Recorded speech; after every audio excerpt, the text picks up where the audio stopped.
할렐루야. 2024년 10월 9일 수요일 아침입니다. 계속되는 통독의 말씀, 오늘은 마태복음 16장의 말씀으로 함께 묵상합니다.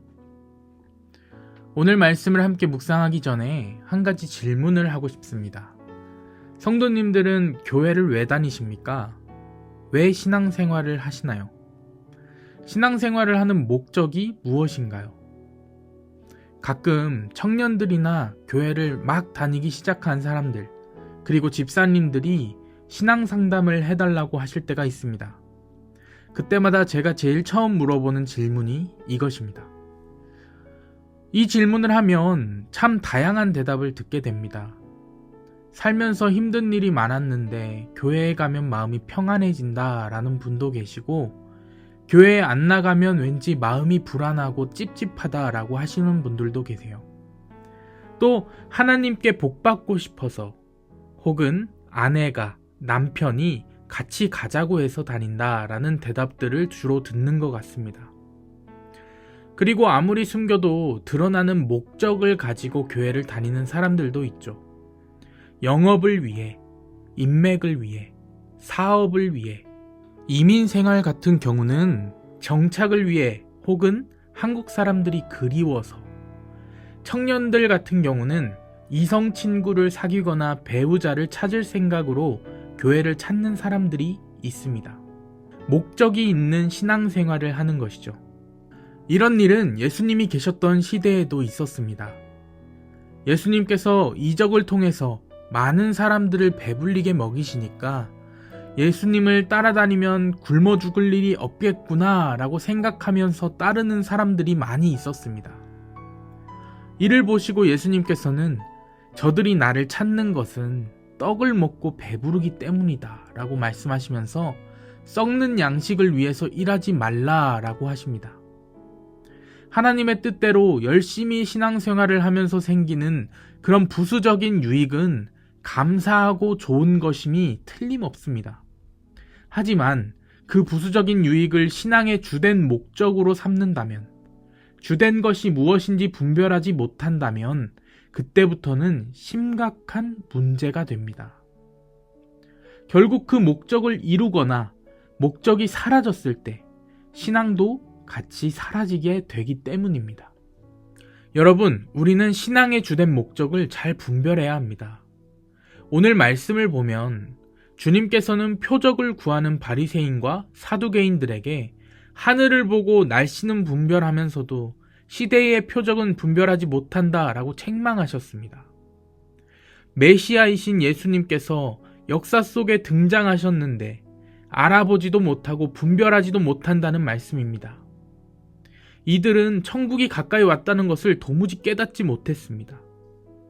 그래서 주님은 주님 자신과 주님의 말씀으로 만족하지 못하는 자들을 음란하다라고 책망하시면서 요나의 표적, 즉 주님의 죽으심과 부활밖에는 보일 것이 없다라고 말씀하시고 이들을 떠나가십니다. 그리고 장면이 바뀌며 예수님께서는 제자들에게 바리새인과 사두개인의 누룩을 조심하라 라고 말씀하십니다.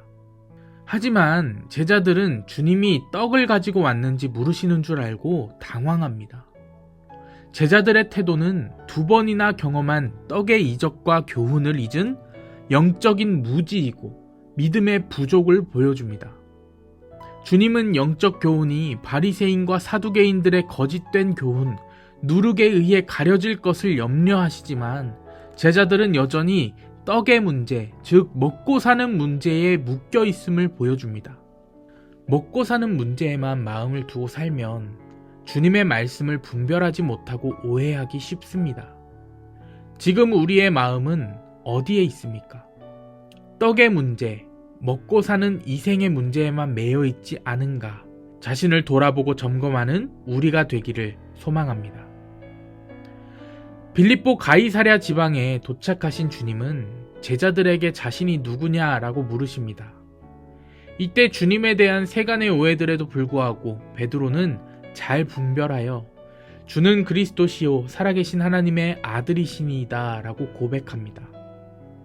이 고백을 한 베드로에게 주님은 이 반석 위에 내 교회를 세우리라 라고 말씀하셨는데요.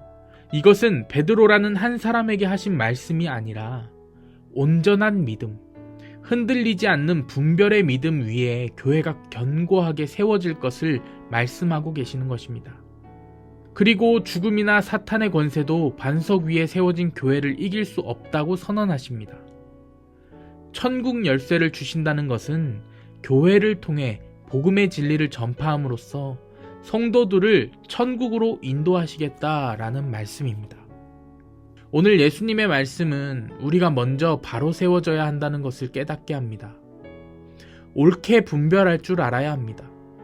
흔들리지 않는 분별의 믿음 위에 내가, 우리의 가정이, 우리의 교회가 견고히 세워지기를 주님의 이름으로 축복합니다. 이처럼 교회는 예수 그리스도를 향한 온전한 신앙 고백 위에 세워지는 것입니다. 이 신앙 고백과 진리는 늘 거짓 교리에 의해 섞일 위험이 있습니다. 내가, 우리의 가정이, 우리의 교회가 분명한 신앙 고백 위에 세워져 있는지 분별해야 합니다. 교회 간판이 걸려 있다고, 십자가가 걸려 있다고 무조건 참 교회인 것은 아닙니다. 주의 주대심이 분명한 교회, 그것이 드러난 교회, 그 교회가 참 교회입니다. 그리고 이러한 신앙 고백이 분명한 교회는 주님을 따르기 위해서 자기를 부인하고 자기 십자가를 진 자들에 의해 계속해서 확장되고 부흥될 것입니다. 영광에 이르는 문은 십자가밖에 없습니다. 그리스도의 심판 때에 우리가 짊어지고 갈 그 십자가는요, 영광의 면류관으로 변할 것입니다. 일평생 자기를 부인하고 자기 십자가를 지고 주님을 따라가게 해달라고 더욱 은혜를 구하는 우리 모두가 되기를 소망하며 주된 목적을 잘 분별하여 흔들리지 않는 분별의 믿음 위에 행복한 성도와 가정과 교회를 바로 세우는 우리 모두가 되시기를 주님의 이름으로 간절히 축원합니다. 아멘.